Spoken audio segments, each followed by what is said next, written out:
Oke, sebelum Bung Martin memulai, teman-teman sekalian, ada beberapa hal yang ingin saya sampaikan terlebih dahulu. Yang pertama, acara ini sifatnya fleksibel ya, artinya cair aja kita. Jadi misalnya nanti teman-teman punya kegelisahan ketika dalam pengalaman teman-teman menulis, silahkan nanti ditanyakan kepada Bung Martin.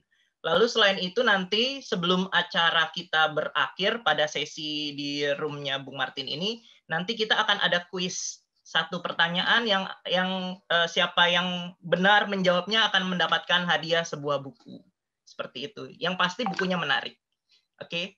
Baik, tanpa berlama-lama saya persilakan kepada Bung Martin untuk memulai sesinya. Oke, Bung, kabarin aja kalau harus next. Sip. Oke. Oke, selamat malam teman-teman. Sorry telat tadi. Jadi tema kita malam ini kan sebetulnya kan kiat sukses ya. Bagaimana caranya menulis esai filsafat dengan sukses gitu. Kita akan ngelihat ke slide 2, Bung. Oke, ini gimana sih full screen-nya? Bentar. Kok aku jarang ya pakai PT? Yang kanan bawah tuh yang deket skala itu. Ini ya? Fit. Oh, bentar. Ya, oke, sorry. Ya. Ya, yang Oke. Ini kayaknya koneksi internetku kurang stabil ya. Kayaknya suaranya bakal nge-lag nih. Tapi kabarin aja ntar kalau kurang jelas ya. Oke, jadi poin-poin utamanya kan seperti dalam Tor yang teman-teman baca juga kan ada beberapa topik ya. Maksudnya kayak kesiapannya untuk nulis esai filsafat tuh kayak gimana, terus nentuin temanya kayak gimana, ngerumusin masalah, lalu strukturnya, lalu semacam kendala-kendala umum lah dalam menyusun esai filsafat tuh kayak gimana gitu. Lanjut, Bung. Nah, pertama soal kesiapan menulis esai. Nah, kalau kesiapan menulis esai mah sederhana sebetulnya. Yang pertama ya siapkan kepribadian gitu. Karena esai itu kan kalau kita ngelihat akar katanya kan sebetulnya kan dalam bahasa Perancis esai itu kan artinya surat usaha ya, suatu usaha lah. Ketika dia dituliskan dia menjadi surat usaha gitu. Artinya si penulis esai ini berusaha mengeksplor pengalamannya gitu. Jadi sudut pandangnya memang ada unsur kepribadian di sana. Ada kayak semacam sikap. Ini kalau teman-teman baca misalnya Montaigne itu kan menulis di zaman era-era menjelang pencerahan itu kan esai ya, satu genre yang kemudian menjadi kita kenal hari ini sebagai esai itu kan kelihatan di situ bahwa di dalam tulisan esai itu penulisnya selalu berusaha mengambil sikap terhadap dunia, berefleksi tentang dunia, mengambil jarak ataupun justru menyelam ke dalam dunia itu. Nah, jadi ada semacam kepribadian yang harus muncul di sana gitu. Esai tidak bisa sekedar kayak laporan kering, laporan tentang hasil bacaan gitu, tapi harus ada kayak standpoint gitu. Jadi, nah problemnya adalah orang tuh nggak bisa menyikapi kalau dia belum punya kepribadian ya, maksudnya nggak punya semacam attitude terhadap dunia gitu.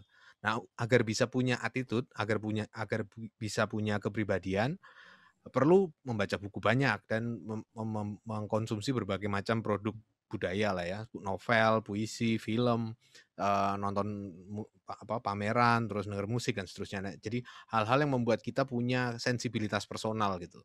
Nah, itu yang membantu kita untuk membuat esai kita punya sudut pandang yang khas ya. Ada semacam semacam aura kepribadian di dalam esai itu gitu. Nah, tapi itu kan aspek pertama ya, dan esai bukan hanya soal itu.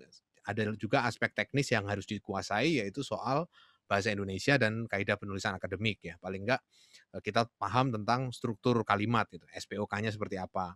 Ini bercermin juga jadi satu concern penting karena dari pengalaman kali lalu ketika Philofest mengadakan apa call for paper itu kelihatan juga banyak paper-paper yang masuk itu ditulis tanpa mengindahkan struktur bahasa yang clear gitu ya. Dalam kalimat itu subjek predikatnya nggak jelas gitu. Jadi kalimat nggak ada subjeknya misalnya itu banyak sekali ditemukan gitu, terpenggal-penggal gitu. Nah itu yang harusnya orang mau menulis esai ya. Jadi kepemahaman terhadap cara menggunakan bahasa itu penting karena Eee, banyak ya, maksudnya kayak kalau kita di jurusan filsafat itu seringkali ditekankan bahwa caramu menulis itu menunjukkan seberapa sistematis pikiranmu gitu. Kalau kamu menulis melompat-lompat, kalimatnya terpotong-potong, nggak ada subjeknya, terus tiba-tiba satu kalimat isinya cuma subjek, nggak ada predikat, nggak ada objek, dan nggak ada apa-apa. Nah, itu berarti menunjukkan betapa tercerai-berainya pemikiranmu. Pemikiranmu tuh nggak sistematis gitu. Nah, jadi itu satu concern penting ya. Jadi ketika kita mau nulis, menulis esai, kita harus menguasai dulu itu struktur, bahasanya itu. Dan itu seperti perkara sepele, tapi sekarang itu kayak, apa ya, maksudnya, banyak kecenderungannya, orang menulis tanpa struktur gitu ya, dan itu yang harus diatasi ya dengan kalau perlu membuka lagi, tentang buku-buku tentang bagaimana caranya menulis dengan tata bahasa yang beres gitu. Terus pilihan kata juga tepat karena dalam dalam filsafat biasanya sangat dikejar itu soal-soal kayak gitu. Akurasi dalam memilih kata untuk menggambarkan sesuatu misalnya, kita menyatakan misalnya, bahwa dunia ini adalah tidak lain daripada kehendak gitu misalnya kayak, Schopenhauer gitu ya. Kita bicara bahwa dunia tidak lain adalah kehendak. Apakah betul itu sama persis gitu ya? Tidak lain daripada itu kan berarti sama persis ya? Ataukah bisa dilihat bahwa sebagian dunia adalah ekspresi dari kehendak, sebagian yang lain tidak kayak gitu. Nah, itu berarti kan butuh semacam akurasi dalam menggunakan kata-kata. Kata-kata kita tuh diharapkan bisa tepat gitu, sehingga maksudnya bisa tergambarkan dengan jelas. Nah, kemudian ini satu penyakit dalam penulisan filsafat di Indonesia, seringkali orang itu menulis dengan menerjemahkan konsep asing tanpa betul-betul menerjemahkannya gitu. Mereka hanya semacam mengalih bunyikan kosakata asing itu. Misalnya transition diterjemahkan menjadi transisi. Ya itu boleh-boleh saja sebetulnya diterjemahkan menjadi transisi, tetapi sebetulnya yang, terjemahan lebih tepat kan peralihan. Kita punya bahasa Indonesia, kata Indonesia untuk itu gitu. Tidak perlu kita kayak seolah-olah menyerap sesuatu dengan hanya mengalih bunyikannya gitu. Nah, jadi ini adalah suatu masalah yang juga penting ya, maksudnya, kita sebisa mungkin jangan banyak pakai kata serapan yang, sementara kita punya kata dalam bahasa Indonesianya. Jadi kita harus mendayagunakan juga kekuatan gaya ungkap dari bahasa Indonesia itu sendiri gitu, untuk memperkaya bahasa Indonesia gitu. Nah, terus itu satu lagi adalah bahwa ya dalam konteks kaidah penulisan akademik, orang harusnya setiap paragraf itu harus punya satu ide pokok ya. Orang seringkali menulis, itu mengalir tapi tanpa kesadaran tentang struktur dari tulisannya. Jadi, satu paragraf itu ide-ide pokoknya ada banyak gitu, bercabang-cabang itu. Itu nggak benar itu, kalau kita mau bicara tentang kaidah penulisan yang akademik, ya tentunya kita harapkan satu paragraf itu jelas ide pokoknya apa dan itu tercermin sejak dari kalimat pertama. Jadi kalimat pertama dalam setiap paragraf itu sudah bisa merupakan resume dari keseluruhan isi paragraf gitu. Itu, soal penting juga. Nah, yang ketiga ya soal ide ya, bagaimana kita punya ide untuk, melakukan persepsi yang baru, pengamatan yang baru, menghasilkan kesimpulan yang baru gitu. Dan ini, kita harus mendorong ya, maksudnya bukan hanya melaporkan apa yang kita baca, tetapi juga mendorong lahirnya sudut pandang baru gitu. Jadi harapannya ketika kita menulis adalah pembaca itu dapat satu perspektif baru setelah kelar baca esai kita gitu. Jadi jangan hanya melaporkan apa yang sudah ada di dalam berbagai macam buku, tapi juga hadirkanlah satu sudut pandang baru gitu. Lanjut Bung. Nah, pertama terus kemudian soal milih tema ya. Jadi dalam hal memilih tema itu, ada beberapa hal yang mesti diperhatikan. Pertama ya temanya harus menarik buat kita gitu. Karena kalau temanya nggak menarik buat kita, entar kita akan males-malesan, terus nggak akan kelar esai itu. Jadi ditulis setengah, terus habis itu selebihnya kayak nggak diterusin karena ternyata nggak sreg dengan itu, dengan tema itu gitu. Jadi harus benar-benar satu hal yang membuat kita obses kalau bisa. Satu tema yang memang membuat kita terobsesi dengan masalah itu. Nah, itu akan membantu kita untuk terus setia pada penulisan itu. Nah, yang kedua juga soal tinjauan pustaka ya, literatur review itu penting banget ketika kita milih tema karena kita untuk bisa menentukan tema yang akan kita angkat, kita harus tahu dulu konteks kenapa tema itu penting gitu. Misalnya kita mau mengangkat tentang data kerasi misalnya atau mengangkat tentang filsafat politik gitu, tentang masalah representasi dalam konteks demokrasi gitu. Nah, itu kan kita harus tahu dulu orang itu berdebatnya sudah sampai sejauh mana gitu. State of the art-nya seperti apa gitu. Jadi perlu ada semacam tinjauan pustaka. Jadi orang itu paling enggak sebelum milih tema kita skimming dulu lah. Kita punya gambaran kayaknya pengen nulis tentang masalah filsafat etika menurut Immanuel Kant gitu. Nah, apa sih yang sudah dibahas tentang itu oleh para sarjana di berbagai belahan dunia gitu. Nah, itu paling enggak kita harus tahu medannya. Nah, dari situ kemudian kita bisa merumuskan sebetulnya setiap pendekatan terhadap tema itu ada kelebihan, ada kekurangannya. Kira-kira apa? Nah, kalau kita tahu itu lalu kita bisa punya kemampuan untuk mulai ngelihat hal yang baru ya. Jadi dari semua pendekatan yang ada itu mereka punya berangkat dengan asumsi tertentu misalnya. Nah, asumsi itu gimana kalau kita kita tinggalkan, kita geser asumsinya buat asumsi baru misalnya bahwa apa etika itu harus universal misalnya gitu. Itu kan asumsi etika Kantian ya. Dia harus bisa diberlakukan secara universal. Nah, bagaimana kalau kita geser asumsinya gitu? Tidak harus universal misalnya seperti itu. Nah, apakah ya muncul satu perspektif baru dan seterusnya. Nah, hal seperti itu tuh bisa dipertajam lewat membaca tinjauan pustaka itu ya, membaca berbagai macam kajian terkini tentang hal itu gitu. Terus kemudian ya yang terakhir adalah ya menemukan perspektif sendiri gitu. Bahwa ada berbagai persoalan yang mungkin persoalan itu bukan persoalan baru ya, persoalan yang perennial yang sudah ada sejak ribuan tahun yang lalu. Yang baru adalah perspektifnya gitu. Nah, kita harus mencari perspektif yang belum terangkat oleh yang lain gitu atau memberikan kontribusi pada perspektif lama yang menurut kita bisa diperbaiki gitu. Yang mungkin sudah ditinggalkan orang tapi menurut kita masih punya potensi untuk menjawab masalah itu gitu. Maka kita revitalisasi perspektif itu, kita tambahkan modifikasi tertentu, kita melakukan inovasi kayak gitu. Nah, itu yang penting ya. Ketika kita memilih tema dengan cara melakukan literatur review dan seterusnya itu kita didorong akhirnya untuk menelorkan perspektif sendiri gitu. Nah, lanjut Kelewat Mas. ya? Ya, ini cara merumuskan masalah. Oh, ya. Nah, ini adalah setelah tahu temanya terus kita harus rumusin masalahnya kan. Nah, misalnya dan ini yang penting yang seringkali diangkat kalau pengalaman saya di STF Dirgantara paling tidak ya, itu adalah sebisa mungkin kita bisa merumuskan masalah yang mau kita angkat itu di dalam satu kalimat ya. Jadi nggak perlu berlarat-larat sampai 2 halaman, 3 halaman atau bahkan satu paragraf untuk merumuskan masalah. Kita harus bisa mensarikannya, membuatnya jadi satu intisari gitu dalam satu statement saja, satu pertanyaan saja. Misalnya, mengapa demokrasi selalu tidak stabil? Itu kan satu pertanyaan ya. Nah, ini masalahnya kita fokus di masalah ini dan keseluruhan esai itu adalah semacam usaha untuk menjawab pertanyaan itu gitu. Nah, kemudian setelah kita mendapatkan masalah utamanya apa, terus kita jabarkan masalah itu ke dalam sejumlah masalah turunan gitu. Pertanyaan-pertanyaan turunan. Asumsinya adalah bahwa kalau kita menjawab semua pertanyaan turunan itu, kita otomatis sudah menjawab pertanyaan yang utama tadi gitu. Jadi kita desain pertanyaan-pertanyaan turunannya dengan harapan seperti itu. Misalnya contohnya, kalau tadi ya masalah utama kita adalah mengapa demokrasi selalu tidak stabil. Nah, kita jabarkan ke dalam 3 pertanyaan misalnya. Adakah prinsip penunjang demokrasi selain representasi? Terus apakah ada konflik antara prinsip-prinsip penunjang demokrasi?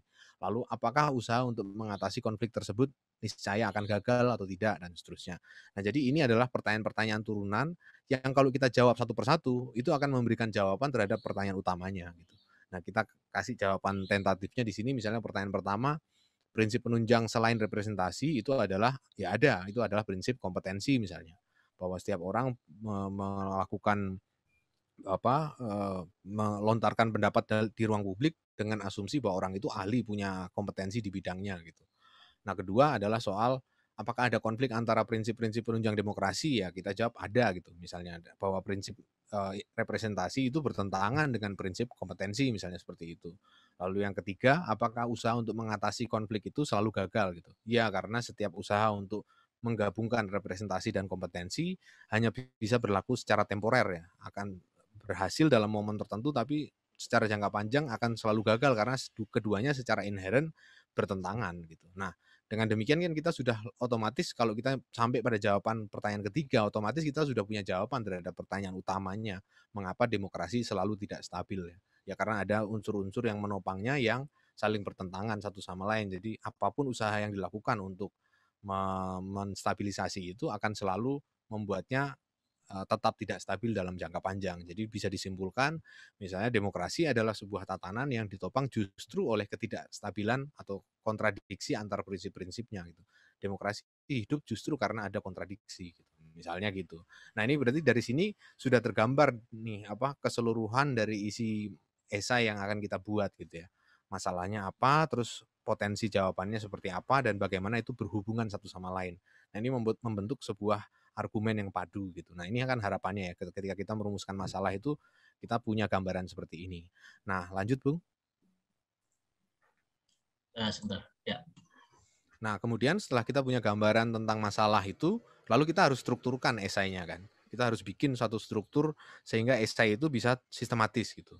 Nah, cara paling mudah adalah bikin daftar isinya ya. Kita bikin daftar isi serinci mungkin gitu. Sampai subbab dan sub-subbabnya kita tuliskan dalam daftar isi. Pengalaman saya sendiri ketika menulis buku atau artikel, biasanya buku sih. Itu penting banget momen ketika menulis daftar isi itu adalah momen yang paling penting ya. Karena itu menentukan masa depan dari buku itu gitu. Seringkali itu akan dilakukan berulang kali, artinya nggak kelar sekali pertama disusun langsung beres, langsung tinggal diisi gitu, enggak. Tapi kadang-kadang dalam proses penulisan pun diperbaiki lagi strukturnya. Tapi selalu adalah kita punya semacam patokan gitu ya. Patokannya itu ada di daftar isinya itu.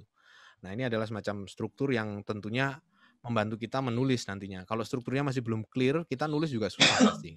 Kita nggak bisa berdasarkan improvisasi aja, apalagi kalau pengalaman belum banyak ya. Itu seringkali malah tambah ruwet nanti jadinya. Nah, daftar isi ini atau struktur esai ini akan dengan mudah kita dapat kalau kita sudah clear dulu tentang masalah dan jawaban terhadap masalahnya tadi itu yang saya uraikan di slide sebelumnya tadi gitu.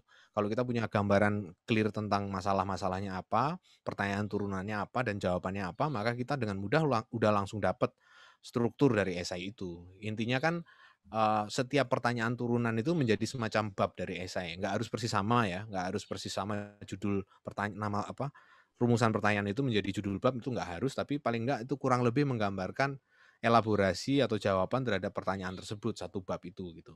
Nah kemudian struktur itu keseluruhannya harus bisa dilihat sebagai satu rangkaian argumen ya, bukan sebagai kumpulan yang terpecah-pecah yang nggak ada hubungannya satu sama lain, tapi satu rangkaian itu.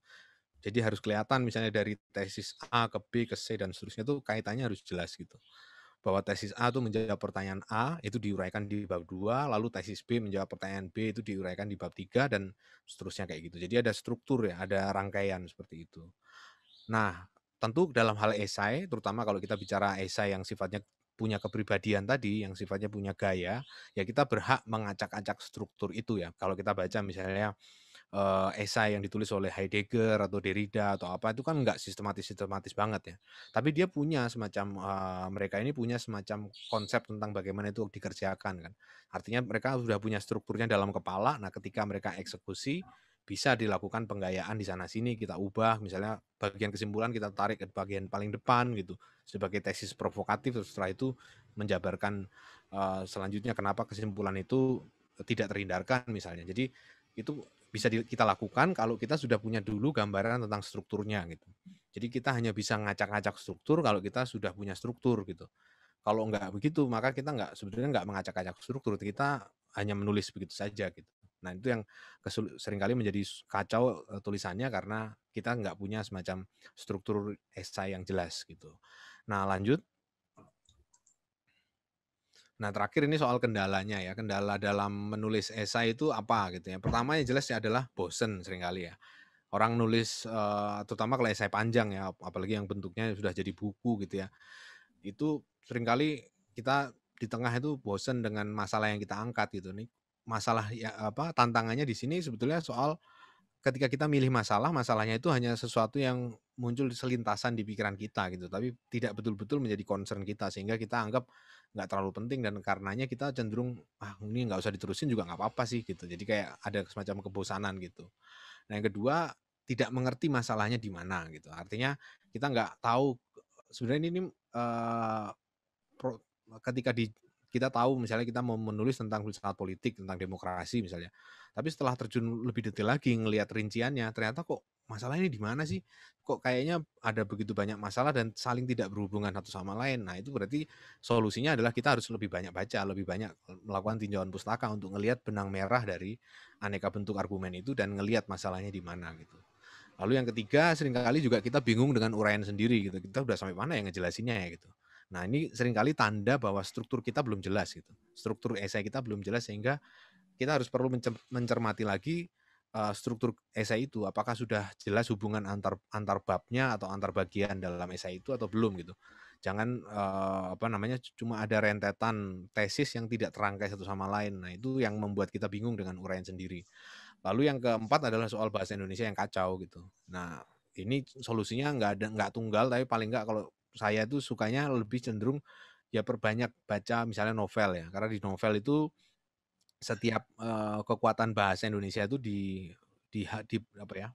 dimanfaatkan dengan optimal gitu ya. Mulai dari penggunaan tanda baca itu sangat-sangat diperhatikan, lalu struktur kalimat, terus nuansa dari kalimat itu dan seterusnya itu sangat kita akan sangat terbantu kalau kita membaca novel gitu. Untuk kita membuat kita menggunakan bahasa Indonesia tuh bukan kayak pakai bukan kayak sekedar pakai satu alat gitu ya, tapi betul-betul kita hayati, kita bisa tahu bahasanya itu menggunakan kalimat seperti apa untuk mengungkapkan ide apa gitu. Kita bisa menggunakan ironi, kita bisa menggunakan pernyataan yang sengaja memprovokasi dan seterusnya itu karena kita sudah kayak melebur dengan bahasanya gitu. Kita sudah lesap di dalam bahasa Indonesia itu. Nah, itu problem utamanya juga di situ. Lanjut, Bung. Nah, di sini ada terakhir ini soal beberapa rujukan ya. Yang rujukan yang bagus yang menurut saya bisa teman-teman baca semua itu adalah dua ini. Yang satu itu dari Harvard, yang bawah itu jurusan filsafat, yang satu itu UCLA ya, yang atas itu. Nah, keduanya ini membahas tentang bagaimana menulis esai filsafat untuk konteks S1 maksudnya di kuliah, maksudnya di tingkat kuliah ya. Dan itu di sana cukup clear jadi bahwa esai filsafat itu harapannya tidak tidak muter-muter, tidak misalnya tidak berbunga-bunga tapi nggak ada isinya gitu. Harus clear, concise misalnya kayak gitu. Itu dijelasin dengan contoh-contoh juga di dalam dua tautan ini dan kalau teman-teman klik nanti bisa dibagikan ya buat teman-teman. Itu nanti bisa terdownload sebagai PDF dan bisa dilihat sendiri nanti isinya kurang lebih seperti apa. Tapi kurang lebih ini menurut saya ini membantu lah menstrukturkan apa sih sebetulnya craftsmanship atau keahlian yang dibutuhkan untuk menulis esai filsafat gitu. Nah, kurang lebih kayak gitu sih, Bung, teman-teman. Udah kayaknya habis ya materinya. Aku kembaliin ke Yogi ya untuk tanya jawab ya. Ya, baik. Terima kasih Bung Martin atas pemaparannya. Sekarang kita akan masuk kepada sesi tanya jawab ya. Bagi teman-teman yang ingin mengajukan pertanyaan, mau menanggapi, dipersilakan untuk mengklik tombol raise hand. Silakan, saya persilakan. Ayo, jangan malu-malu. Mumpung bisa nanya langsung ke Bung Martin ya, teman-teman ya. Oh, di kolom YouTube kan nggak ditanggepin tuh, Bung Martin. Oh, di sini langsung ditanggepin ya? Langsung tanggepin. Aku aja banyak nih pertanyaan Bung Martin ya. Masa nggak yang lain nggak dimanfaatin? Nah, itu Christian tuh. Oke, selamat malam Kang Syarif tadi udah ya ke Kang Yogi sama Bung Martin. Saya ada pertanyaan sama teman-teman semuanya juga sempat malam. Saya ada pertanyaan tentang ini. Sebenarnya ada nggak sih Bung ciri khas ketika kita menulis esai dalam filsafat itu misalkan di bagian abstraknya itu sebenarnya di filsafat tuh harus kayak gini nih gitu atau yang benar-benar ciri signifikan itu dalam ketika kita melihat satu esai filsafat dibandingkan dengan esai-esai yang lain sebenarnya ada nggak sih Bung? Saya penasaran. Kalau dari segi misalnya kayak kita ngomong abstrak ya, berarti kan ini konteksnya adalah penulisan akademik ya. Untuk konteks penulisan akademik sebetulnya kaidahnya sama kan, bahwa kita harus menulis dengan clear, dengan apa namanya, dengan rumusan pertanyaan yang jelas dirumuskan, lalu rumusan kajian tinjauan kepustakaan dan seterusnya. Sebetulnya ini satu pola umum dalam academic writing kan, dalam penulisan akademik gitu. Yang membedakan mungkin nanti soal desain pertanyaannya gitu. Kalau yang membedakan antara satu ini esai filsafat, yang satunya tuh esai sastra, itu bagaimana kita mendesain permasalahan itu. Di situ baru kelihatan unsur filsafatnya. Tapi kalau dari segi kejelasan, struktur, apa segala macam seperti yang saya uraikan tadi, itu sebetulnya prinsip umum yang berlaku di semua sih. Di semua kaidah penulisan akademik itu seperti itu. Nah, desain pertanyaan yang filosofis itu yang seperti apa? Nah, ini yang nggak mudah dibuat satu konturnya ya, pembedaannya dengan yang bukan filosofis ya. Pada intinya kan kalau kita mengangkat masalah-masalah yang secara tradisional memang digolongkan sebagai masalah filsafat. Nah, itu misalnya kita bertanya tentang misalnya hakikat dari politik atau masalah konsep mengklarifikasi konsep dari keadilan gitu. Apa yang dimaksud adil misalnya kayak gitu. Itu adalah kayak standar dari pertanyaan filosofis kan itu kan. Apa sebetulnya makna dari sesuatu gitu. Misalnya keadilan, misalnya kebaikan, persahabatan dan seterusnya itu kan trademark sejak Plato ya. Ketika kita baca dialog-dialog Plato kan isinya pertanyaan filosofis itu adalah pertanyaan tentang hakikat dari sembarang hal ya, mulai dari keberanian, persahabatan, kebenaran dan seterusnya gitu. Jadi kalau kita mendesain pertanyaannya seperti itu dan kita kemudian melakukan tinjauan kepustakaan yang berkaitan dengan masalah-masalah filsafat, literatur filsafat, maka kita menghasilkan sebuah esai yang filsafat gitu, yang temanya adalah tema filsafat kayak gitu. Beda dengan sastra misalnya. Kalau sastra kan spesifik ya, kita bicara tentang hal yang menjadi satu problem di novel tertentu atau gejala sastrawi tertentu kayak gitu. Nah, sementara filsafat itu bertanya tentang hakikat pada intinya gitu. Kalau dalam bentuk kontemporernya adalah bertanya tentang makna dari sesuatu gitu. Jadi analisis bahasa dari analisis konseptual dari suatu masalah gitu. Masalah-masalah ideologi gitu. Terus dianalisis secara konseptual sebenarnya ideologi itu apa gitu. Nah, kayak gitu sih. Tapi kalau dari segi kaidah penulisan, cara menulis abstrak, cara menulis struktur babnya seperti apa, itu sebenarnya generik, sama untuk semua kaidah penulisan akademik. Yang membedakan hanya standar di filsafat sangat tinggi soal itu. Maksudnya terutama kalau di Indonesia ya, kalau kita lihat tulisan dari sudut dari disiplin-disiplin ilmu-ilmu sosial misalnya, itu kan seringkali masalah metode atau tinjauan kepustakaan itu kan disampaikan sepintas lalu kan. Setelah itu langsung masuk ke apa yang dibahas kayak itu. Sementara kalau di filsafat itu diharapkan semua unsurnya itu sangat semua tahap itu diharapkan betul-betul diperjelas gitu. Misalnya kayak menggunakan pendekatan ini, misalnya pendekatan katakanlah Nietzsche untuk memandang tentang suatu fenomena tertentu di masyarakat kayak gitu. Nah, kenapa menggunakan Nietzsche, kenapa nggak menggunakan yang lain itu harus clear dan konsep-konsep yang diangkat oleh Nietzsche itu batasannya di mana, terus kemudian dia bisa diterapkan dalam konteks seperti apa itu juga sangat sangat banyak dipertanyakan nantinya ketika apalagi kalau kita ngomong dalam konteks review jurnal ya. Kalau kita mau menulis artikel untuk masuk jurnal, yang ditanyakan oleh reviewer biasanya hal seperti itu. Kenapa ini kamu pakai ini, pendekatan ini, padahal kan pendekatan ini batasnya gini dan seterusnya. Jadi setiap aspek dari penulisannya itu bisa dibongkar lebih jauh kayak gitu. Dan filsafat sangat sangat strict soal kayak gitunya, soal hubungan antar argumen gitu-gitu. Kamu misalnya kita mengangkat satu argumen bahwa tadi ya misalnya demokrasi itu adalah sistem yang tidak stabil karena dia berangkat dari dua prinsip yang bertentangan gitu. Nah, dari situ kita akan menyimpulkan bahwa demokrasi harus kita tinggalkan. Nah, misalnya kayak gitu.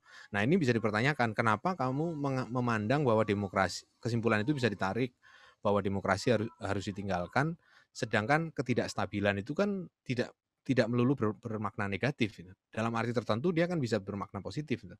Jadi ada asumsi-asumsi yang kita tidak sadari dan seringkali itu yang kemudian ditanyakan di dalam filsafat. Bahkan ketika kita menulis artikel yang sepertinya asumsinya kita udah clear, ternyata kemudian ketika direview, ketahuan bahwa ternyata kita punya asumsi terselubung yang kita sendiri tidak sadari gitu.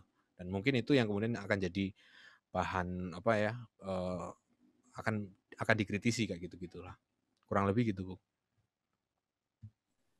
Baik, apakah ada lagi? Christian, cukup apa mau menambah pertanyaan lagi? Cukup jelas, Bung Yogi. Oke. Terima Yang kasih lain banyak. silakan. Bung Yogi, Ya. kok belum ada? Aku boleh nanya ya sedikit boleh, aja. Boleh, Kang Sari. Kalian apa? Kayaknya menegaskan yang Christian itu, Bung Martin, kalau hubungan SI filsafat dengan metode atau data-data saintifik gimana ya? Mungkin ini buat teman-teman juga buat perjelas. Kayak misalnya kalau metode SI filsafat itu apa? Kayak pakai metode kalau di ilmu sosial kan ada kayak fenomenologi, ada kayak etnografi. Nah, itu untuk membedakan SI filsafat dengan SI saintifik lainnya seperti ilmu sosial atau ilmu alam, mungkin ada nggak, Bung Martin? Ya kalau dalam hubungannya dengan data ya, filsafat itu menerima data sebagai ilustrasi gitu. Itu yang membedakan dengan ilmu-ilmu. Kalau ilmu-ilmu empiris itu kan menerima data sebagai dasar penyimpulan. Jadi kita bisa menyimpulkan suatu hal tertentu atas dasar data itu. Nah kalau filsafat seringkali nggak cukup ya. Dari data langsung ke kesimpulan tuh nggak cukup karena data itu kan sangat partikular. Sedangkan filsafat tuh mau ngincar kesimpulan yang berlaku umum kan, universal ya. Dari yang partikular kita nggak bisa menarik satu kesimpulan yang betul-betul universal kan. Kita pasti hanya bisa menarik satu generalisasi yang berlaku dalam konteks tertentu, tidak berlaku dalam konteks yang lain dan seterusnya. Nah, oleh karena itu seringkali data itu kalaupun muncul di dalam esai filsafat, data tentang misalnya kemiskinan atau rasio antara kaya dan miskin misalnya seperti itu dipakai sebagai semacam ilustrasi atau semacam titik berangkat untuk kemudian mempertanyakan gitu. Apa yang dimaksud dengan misalnya tataran ekonomi dan seterusnya, mempersoalkan hakikat dari kekayaan dan seterusnya, itu berangkat dengan ilustrasi itu. Jadi semacam pintu masuk untuk mulai berpikir gitu, berpikir secara filosofis. Tapi itu sendiri, data itu sendiri nggak cukup untuk bisa kita menyimpulkan satu kesimpulan filosofis. Yang kita bisa tarik adalah kesimpulan ilmiah tentang hal itu gitu. Karena ya itu tadi ya, filsafat itu butuh ingin menyasar pada hal yang sifatnya berlaku umum, yang sifatnya universal kayak gitu. Nah jadi seringkali jarang sekali kita temukan satu esai filsafat yang memiliki data gitu. Jadi di dalamnya tuh hampir sepenuhnya terdiri dari abstraksi ke abstraksi. Jadi dari konsep keadilan terus lalu dihubungkan dengan konsep misalnya kesetaraan atau masalah hak milik misalnya kayak gitu dalam konteks ekonomi terus kayak gitu. Jadi berangkat apa yang dibahas di dalam esai filsafat seringkali hal-hal abstrak itu. Kalaupun ada data itu biasanya dipakai sebagai semacam ilustrasi dari sebuah tesis atau argumen seperti itu, tapi bukan sebagai kekuatan utamanya gitu. Karena kalau ya itu tadi ya, kalau kita memfokuskan argumen filsafat kita pada data, seringkali itu akan dikritik sebagai ya itu kan berlaku dalam konteks yang sangat-sangat spesifik, itu nggak bisa kita dengan data itu tidak bisa menjelaskan atau menjawab pertanyaan apa itu keadilan misalnya, apa itu hakikat dari keadilan, itu kan nggak nyampe. Untuk bisa sampai ke sana kan kita butuh lebih daripada sekedar data, kita butuh sesuatu yang proses penyimpulan yang sifatnya itu bisa mengikat sembarang kasus yang mungkin ada gitu. Jadi harus hal yang sifatnya universal gitu. Jadi misalnya kalau kita mau menjelaskan saya kegagalan komunisme, itu nggak bisa dengan data bahwa Uni Soviet pernah runtuh begitu ya. Tapi itu cuma untuk memperkuat sedikit tesis kali ya. Seperti itu. Walaupun memang betul bahwa belakangan ini juga ada terutama dalam kalangan filsafat analitik ya, satu tren bahwa filsafat itu harus berbasis data. Data maksudnya data empiris ya. Misalnya kita nggak perlu melakukan analisis terhadap konsep pengetahuan. Misalnya pengetahuan dalam konteks filsafat kan diartikan sebagai keyakinan yang terjustifikasi dan benar gitu. Nah itu kan suatu konsepsi yang hanya berlaku di kalangan para filsuf. Tapi setelah dicek secara nyata, ketika orang ditanya tentang lewat kuesioner gitu, apa yang dimaksud dengan pengetahuan, ternyata maksud mereka beda-beda, dan itu dipengaruhi oleh gender, dipengaruhi oleh tingkat pendapatan, dipengaruhi oleh etnisitas dan seterusnya, konsep mereka tentang pengetahuan. Nah, jadi filsafat harusnya berangkat dari survei kuesioner itu misalnya. Itu ada tuh namanya eksperimental filosofi, tapi itu fringe ya, maksudnya kayak bukan mainstreamnya filsafat itu. Mainstreamnya filsafat ya tadi itu, analisis konseptual, hal yang abstrak kayak gitu. Oke. Thank you, Bung. Bung Martin, mungkin ini mewakili teman-teman yang baru belajar filsafat ya.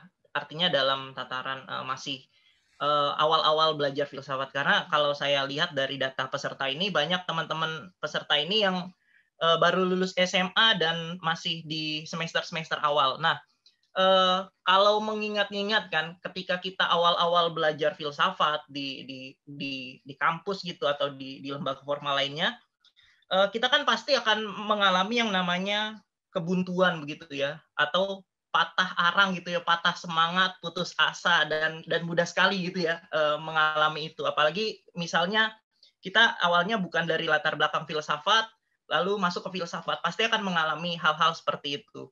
Nah, kalau berdasarkan pengalaman Bung Martin sendiri ya, ini mungkin Bung Martin bisa men-sharingkan ke teman-teman yang ada di sini ketika Bung Martin putus asa atau buntu gitu, yang Bung Martin lakukan apa sehingga ini mungkin bisa menginspirasi teman-teman di sini ya. Silakan Bung Martin. Ya itu kan filsafat tuh apa ya, filsafat tuh aneh karena ilmu-ilmu lain biasanya dipelajari dengan cara dipelajari kan. Filsafat itu kadang-kadang bisa dipelajari dengan cara tidak dipelajarin gitu. Jadi kita tinggalin filsafat, kita nonton film, kita baca novel, kita ngapain-ngapain yang lain. Tapi kadang-kadang dari situ justru kita belajar hal yang baru secara filosofis gitu. Muncul pertanyaan-pertanyaan gitu. Yang ini kayaknya pernah baca di mana ya gitu. Jadi kayak semacam deja vu gitu. Apa kayak istilahnya Plato itu anamnesis ya, mengingat kembali. Pengetahuan itu kan semacam mengingat kembali. Jadi ketika kita baca pertama kali kita nggak paham, tapi setelah kita nonton film ini dan seringkali nggak ada hubungannya, itu random gitu. Terus atau baca novel atau baca ilmu yang lain, ilmu sosial dan seterusnya, itu kayak kita diingatkan tentang satu pola yang sama gitu, yang pernah kita jumpai gitu. Nah, ternyata itu adalah pola yang kita baca ketika kita pertama kali menghadapi masalah yang susah itu, yang nggak bisa kita jawab gitu. Nah, ternyata ada semacam clue-nya atau petunjuknya dari justru ketika kita belajar atau mengakses hal-hal lain gitu, filsafat, ilmu lain atau novel atau film dan seterusnya itu. Jadi dari kayak gitu seringkali kita kembali ke itu, kembali ke bisa menjawab masalah yang tadinya seperti yang nggak terjawab itu. Jadi justru yang menarik dari filsafat itu menurut saya, karena ya itu dia nggak beda dengan kayak ilmu-ilmu lain ya, karena kan itu seringkali itu kayak sambil asal kita terbuka terus dengan ngelihat pola gitu ya, kita ngelihat berbagai gejala itu, kita ngelihat ini nih ada yang mirip dengan ini tapi di mana ya, kayak gitu-gitu. Kesadaran untuk terbuka secara pikiran seperti itu tuh sangat membantu untuk kemudian kita bisa melakukan terobosan dalam filsafat lah misalnya seperti itu. Jadi kalaupun berhadapan dengan kesulitan-kesulitan, asalkan kita masih bisa mengakses hal yang lain, kita akan bisa punya jawaban gitu. Seringkali dalam bentuk yang tidak diduga-duga. Jadi dan banyak banget sebenarnya produk-produk budaya itu, film, anime, manga atau game atau apapun yang filosofis yang sebetulnya punya paralel dengan apa yang kita bahas dalam filsafat gitu. Jadi seringkali teringatkan ketika kita memainkan game atau nonton film atau apapun itu. Jadi kayak gitu sih biasanya yang dilakuin adalah itu. Ya tentu ya bukan berarti kemudian kita harus meninggalkan filsafat sama sekali, enggak, tetap aja kembali membaca atau apa, tapi kita lihat coba dari satu angle yang berbeda gitu. Intinya itu sih. Ya, oke. Jadi mungkin ini menginspirasi Bung Trio ya dalam mengajar ya. Jadi kalau mengajar nggak usah plak-plak itu ya Bung Trio ya. Ya karena Bung Trio ini kan dosen filsafat juga ya Bung Trio ya, bener ya? Betul. Nah, karena Bung Trio udah on mic, nah silakan Bung Trio, mungkin ada yang mau ditanggapi atau ada pertanyaan kepada Bung Martin, silakan. Kalau ini ya Bung ya, ini untuk mahasiswa aku sih. Jadi kelemahan aku kan, aku ngajar, senang ngajar ya. Lalu kemudian menjadi kesulitan bagi aku ketika harus mengajar mahasiswa yang bukan backgroundnya filsafat. Jadi kampus ini kan kampus pendidikan, calon guru nih. Nah, mereka tuh tertarik buat nulis filsafat, tetapi ya itu masalahnya mereka nggak punya background sama sekali untuk nulis filsafat. Kalau aku ketika ngajar ke mereka, itu mungkin karena background dari kampus filsafat, tiba-tiba ngajar ke fresh graduate ya waktu 2018, ngajar kemudian ke mahasiswa yang bukan background filsafat, oleh mereka dianggap ketinggian. Dianggap ketinggian tuh gitu. Tetapi kemudian tantangan juga untuk meminta mereka nulis filsafat dengan bahasa sederhana tapi punya kedalaman. Itu yang jadi tantangan juga, Bung Martin. Gimana caranya untuk anak-anak? Karena kebetulan ini kelas kita lagi ditonton anak-anakku juga di rumahku ini. Oh, oke. Gimana ya, Bung ya? Emang problem sih itu ketinggian itu ya. Apa di filsafat kan kita biasa diabstraksi kan seringkali kan. Waktu belajar yang diajarin caranya membahas tentang hal-hal yang umum banget kayak misalnya apa itu keadilan. Itu kan kayak pertanyaan yang kita mulai dari mana jawabnya kan susah kan. Nah, tapi ketika masuk ke dalam konteks yang non filsafat yang dengan pendengar atau murid mahasiswa yang berasal dari latar belakang non filsafat itu seringkali memang susah sih ketika masuk ke situ. Jadi saya sendiri ngalamin ya dulu waktu ngajar di Universitas Multimedia Nusantara, ngajar tentang logika, Bung, itu dulu. Itu juga kayak gitu. Jadi mengajarkan tentang berpikir kritis gitu ya. Itu kayak apa ya, mengajarkan hal yang abstrak ketika misalnya masuk kasih ilustrasi ya, ilustrasinya misalnya tentang Descartes gitu. Itu menurut mereka justru makin abstrak lagi. Descartes itu ngomong tentang aku berpikir maka aku ada dan seterusnya, itu kan susah ya. Tapi kayaknya memang perlu banyak contoh-contoh sih kalau konteksnya untuk pengajaran gitu ya. Contoh-contoh yang relate dengan mereka, maksudnya yang mereka alami sehari-hari gitu. Misalnya kayak mereka biasa nonton apa, nah kita masuk ke dalam contoh-contoh itu gitu. Hanya dengan cara itu bisa di filsafat itu bisa disampaikan untuk pertama. Memang paling susah tuh memperkenalkan untuk pertama kalinya, karena setelah itu seringkali mereka bisa nyari sendiri, tertarik dan belajar sendiri itu akan jauh lebih mudah. Tapi mengawali pertama kali menjelaskan apa itu filsafat itu setengah mati gitu. Dan aku tuh kalau pas nyerah ngajar filsafat mereka nggak paham, saya bilang gini aja solusinya. Apa Pak? Mereka bilang gitu. Tonton YouTube-nya Martin Suryajaya, saya bilang kayak gitu aja. Bisa jadi beberapa kali kelas saya tuh mendengarkan YouTube-nya Bung Martin.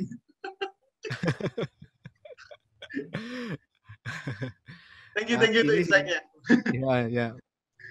Problemnya seringkali ya itu, kalau kita masuk ke kayak budaya pop gitu kayaknya menarik juga sih, kayak dibikin sama teman-teman di beberapa komunitas ya, kayak kemarin tuh kan juga siapa tuh, si Sam ya, di mana Skole kan, itu kan mengangkat tentang Attack on the Titan misalnya, aspek filosofis dari anime itu, dari manga itu gitu. Nah itu kan bisa jadi satu pintu masuk gitu, supaya orang masuk ke filsafat. Karena kayak pengalamanku sendiri dulu suka filsafat pertama kali justru karena banyak main game kan. Banyak main game terus menemukan pertanyaan-pertanyaan yang aneh kan. Kayak misalnya dulu tuh main tentang Final Fantasy 7 ya. Main Final Fantasy 7 yang waktu versi awal, waktu di PS1 gitu. Itu kan tokoh utamanya sebenarnya ekoteroris gitu. Maksudnya dia teroris gitu. Kok bisa kita berempati dengan seorang yang teroris ya? Nah, dari situlah kemudian muncul banyak pertanyaan-pertanyaan tentang apa tuh sebenarnya apa sih makna dari orang menjalani hidup, makna dari keadilan tuh orang jadi punya banyak pertanyaan tentang hal-hal mendasar. Dari situ mulai punya minat untuk masuk ke filsafat kayak gitu. Nah, justru dari hal-hal populer sih biasanya masuk ke filsafat itu. Gitu. Thank you, Bung. Oke. Ini Mbak Ningsih Sepniar, silahkan. Oke, halo. Halo. Selamat malam. Malam. Terima kasih kesempatannya. Kenalin, aku Ning, aku dari Pontianak. Sama mungkin ya dengan yang tadi dijelasin, ada kebingungan tertentu karena kita tuh bukan berlatar filsafat gitu. Kebetulan aku juga bukan orang filsafat, tapi tertarik dengan eventnya filosofis ini. Ini bisa dikoreksi ya kalau aku salah. Yang aku pahami dari filsafat tuh dia punya kalimat-kalimat yang bikin kita tuh kayak diam gitu dan mikir ulang apa sih ini maksudnya. Kayak tadi yang dibilang sama Bang Martin itu, filsafat itu kan dipelajari dengan cara tidak dipelajari gitu ya. Jadi kayak ada langsung ditabrak gitu ya, satu kata dengan apa sih kayak lawannya gitu. Ada juga kayak misalkan di kerjaanku aku juga baru menemukan salah satu, misalnya kita belajar untuk kita harus toleran gitu ya, tapi ternyata ada salah satu konsep yang kita nggak boleh toleran gitu ya. Jadi disebutlah paradoks toleransi gitu. Mungkin ini juga lahir dari filsafat, aku nggak tahu. Nah, yang aku mau tanya itu, yang tadi udah dijelasin juga dari gimana caranya kita nulis esai yang kita punya pemikiran sistematis gitu ya.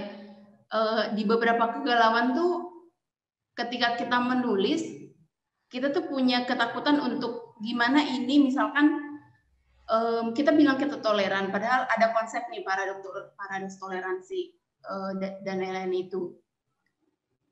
Ada nggak sih tips untuk kita lebih mudah untuk agar kita tuh nggak bertabrakan gitu, di awal kita bilangnya apa, nanti di bawahnya ternyata yang sebaiknya tuh tidak seperti itu karena dia tadi yang aku pahami dia sangat bertabrakan kadang gitu. Makasih. Ya. Oke, thank you Ning. Ini sih kalau aku untuk memudahkan biasanya pakai mind mapping gitu. Jadi mind map itu kayak kita gambar aja di bagan gitu. Tesis utama kita apa, terus kita masuk, kita kasih panah, terus tesis kedua kita apa gitu. Jadi dengan menstrukturkan keseluruhan argumen dalam esai kita itu dalam gambar-gambar seperti itu, diagram seperti itu, nanti kita akan bisa akan kelihatan secara visual bahwa ini nih bertentangan dengan ini misalnya gitu. Jadi kita bikin kayak bagan gitu, diagram panah gitu ya. Dan dari situlah kemudian kita dipaksa untuk mengecek hubungan antara ide-ide kita gitu loh. Kalau ada yang bertentangan akan kelihatan kalau begitu digambar gitu.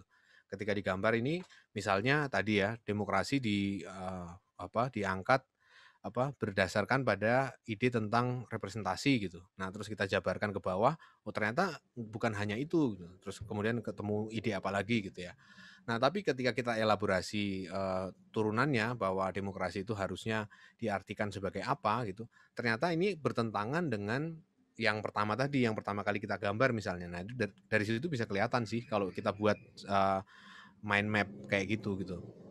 Itu terbantu, saya sendiri terbantu ketika menulis disertasi filsafat, bikin dulu kayak gitunya gitu. Karena apalagi kalau disertasi ya, tulisan yang panjang gitu kan banyak banget variabelnya, jadi akan risiko untuk kontradiktif itu banyak gitu. Jadi ketika itu bisa digambarkan secara visual di satu halaman gitu ya, A4 gitu, kita gambar dulu hubungan-hubungan antar idenya, panah-panahnya itu. Nah, kita bisa kayak semacam menguji apakah ini bertentangan atau enggak gitu. Jadi salah satu caranya seperti itu sih kalau pengalamanku ya, kalau ketika memikirkan struktur esai itu sembari menggambarkannya dalam diagram gitu. Itu akan membantu kita untuk memilah mana yang punya potensi bertentangan atau kontradiktif dan mana yang enggak gitu. Paling gitu sih. Oke, Mbak Ning sih terjawab ya. Oke. Baik, selanjutnya ada pertanyaan dari Bung Iman. Silahkan Bung Iman langsung saja menanyakan langsung. Silahkan. Malam Mas Martin. Ya, malam-malam. Saya sering itu menemukan beberapa istilah gitu ya. Ini agak teknis sih. Menemukan beberapa istilah yang dari asing dan kita perlu untuk menaruhnya ke dalam tulisan kita yang berbahasa Indonesia. Istilahnya itu kan nanggung. Jadi kalau neologi seperti difference atau panpsikisme itu kan kita bisa semena-mena naruh ke dalam tulisan terus kita jelaskan gitu kan. Nah, kalau istilahnya nanggung seperti objection, infusion atau hikmah dalam filsafat Islam itu sebaiknya gimana ya? Apakah kita membuat transisi dari istilah itu ke dalam bahasa Indonesia, kemudian dijelaskan secara khusus, atau kita sebisa mungkin mencari padanan kata untuk istilah tersebut, begitu. Ya Bung, ini memang satu masalah yang umum ya dalam semua ilmu sebetulnya, karena kan setiap ilmu punya kosakatanya sendiri kan ya, dan kosakata itu biasanya kosakata yang udah terlanjur jadi kayak kesepakatan di bidang itu gitu. Misalnya kalau dalam konteks matematika itu ada yang istilahnya disebut power set gitu. Power set itu diterjemahkan ke bahasa Indonesianya kalau harafiah berarti himpunan kuasa. himpunan kuasa, padahal yang dimaksud power ini adalah pangkat gitu ya. Jadi himpunan pangkat gitu. Jadi ada memang kekasan masing-masing bidang gitu. Nah, dalam filsafat karena ini relatif belum banyak kesepakatan ya, maksudnya sebagai satu bidang kajian kan belum betul-betul membentuk sebuah, beda misalnya dengan matematika gitu atau ilmu-ilmu alam itu. Banyak sekali kata-kata yang sudah punya padanan resminya dalam bahasa Indonesia gitu. Misalnya kayak tadi itu himpunan pangkat untuk power set, terus kemudian dalam ilmu fisika dikenal ada istilah karar. Karar itu untuk menyebut invarian ya, sesuatu yang tidak berubah, itu disebutnya dalam bahasa Indonesia karar gitu.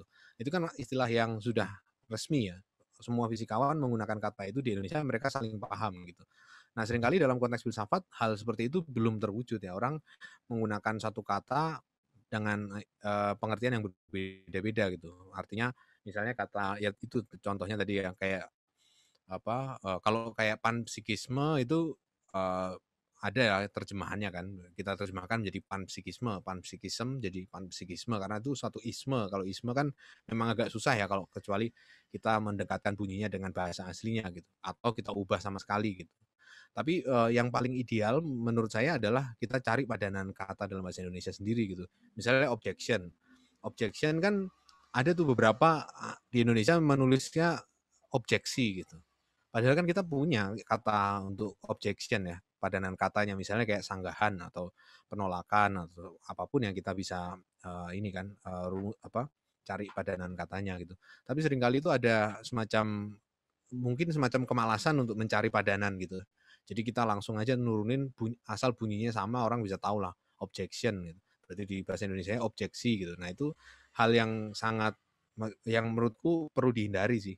Aku awalnya dulu waktu pertama kali nulis filsafat, buku pertama aku imanensi dan transendensi itu punya pakai banyak banget istilah-istilah yang aku ambil sembarangan gitu. Misalnya kayak objection ya aku tulis objeksi gitu. Jadi dalam satu buku itu isinya banyak banget kata-kata yang sebetulnya ada bahasa Indonesianya, tapi kayak aku ambil begitu saja gitu dari bahasa Inggrisnya tanpa melihat menimbang padanannya. Nah, baru kemudian waktu mengerjakan skripsi oleh dosen saya Ibu Karina Supeli itu diingatkan soal itu, dan bahwa sebisa mungkin itu kita mencari padanan kata dalam bahasa Indonesia dan tidak sekedar mengalih bunyikan suatu kata dalam bahasa lain gitu. Misalnya kayak tadi ya, kecuali kita sengaja menggunakannya dengan dikutip sebagai dengan cetak miring ya, objection dalam misalnya sanggahan dalam kurung objection cetak miring kayak gitu. Nah, itu nggak apa-apa. Kalau yang sifatnya seperti itu nggak apa-apa. Tapi kalau yang kita langsung menggunakannya dalam kalimat misalnya objeksi gitu, itu satu hal yang akan kemudian dianggap genit gitu oleh yang oleh yang biasa menulis filsafat gitu, kayak waktu itu konteksnya ketika saya bimbingan skripsi itu. Jadi banyak banget yang kemudian saya revisi karena kalimat-kalimat dalam skripsi saya itu penuh dengan kata-kata yang sebetulnya bahasa serapan asing sudah ada padanannya gitu, dan itu yang jadi PR kan. Kita harus juga mencari padanan kata yang juga memperkaya kosakata disiplin filsafat di Indonesia gitu. Dan tantangannya memang berat sih untuk itu, karena kan kadang-kadang kita harus menciptakan juga kata-kata baru gitu. Misalnya kayak sejumlah kata yang nggak ada terjemahannya dalam bahasa Indonesia, kita bisa mengangkat satu kata dalam bahasa daerah untuk menyebut untuk menerjemahkan konsep itu gitu. Nah, itu boleh juga gitu. Karena kan memang kaidah penerjemahan dalam bahasa Indonesia seperti itu ya, disarankan kan oleh Badan Bahasa juga kan, kalau kita mau menerjemahkan satu atau merumuskan pembentukan kata itu salah satu bahan bakunya dalam bahasa Indonesia adalah bahasa daerah gitu. Jadi kita bisa ngangkat dari bahasa daerah, kita gunakan satu ini, misalnya lian ya, kan the other itu kan diterjemahkan sebagai yang lain, tapi kadang-kadang kan diterjemahkan juga sebagai lian. Nah, lian adalah bahasa Jawa ya. Nah, tergantung ya teman-teman dari maksudnya kalau nggak mau pakai bahasa Jawa, pakai bahasa daerahnya masing-masing juga bebas-bebas saja sebetulnya, asal kita menggunakannya secara konsisten dan maknanya kurang lebih sepadan gitu ya dengan konsep yang mau kita terjemahkan kayak gitu. Jadi utamanya adalah mencari padanan kata, baru kemudian kalau kepepet sudah nggak ada lagi kata yang pas ya udahlah pakai kata itu. Misalnya kayak tadi, misalnya imanensi gitu. Imanens itu kan setengah mati kita cari kata bahasa Indonesianya apa ya imanens itu ya. Sesuatu yang melekat atau sesuatu yang ada di bumi tapi kayaknya kok repot ya udah imanensi gitu. Nah, misalnya kayak gitu. Itu pilihan terakhir kalau menggunakan kata itu. Jadi semacam itu, Bung. Oke, terjawab ya, Bung Iman ya pertanyaannya. Ya, makasih. Oke, baik. Rekan-rekan sekalian, apakah ada satu pertanyaan terakhir? Karena kita sudah hampir memasuki waktu injury time ya ini teman-teman ya. Apakah ada satu pertanyaan terakhir?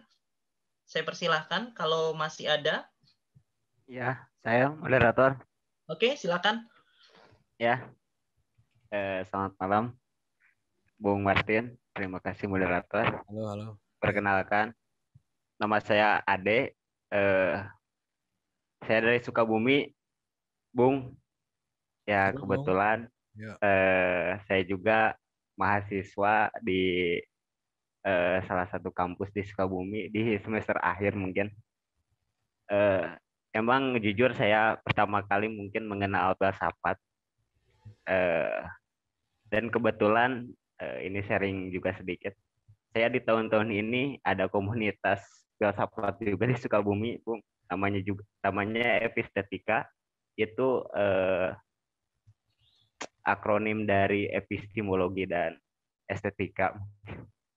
Nah, kebetulan ini kan jadi agak sulit juga saya dari background ekonomi, misalkan tadi banyaklah keluhannya begitu. Lalu ke filsafat. Nah, ini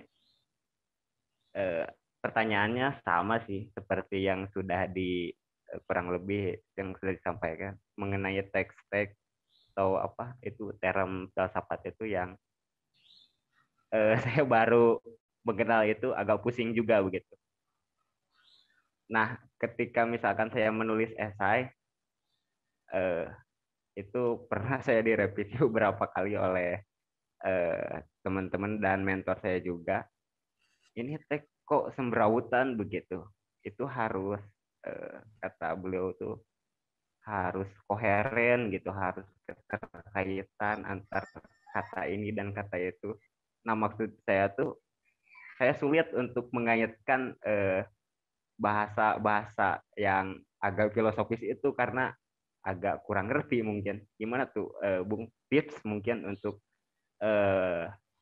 menangani hal itu? Terima kasih.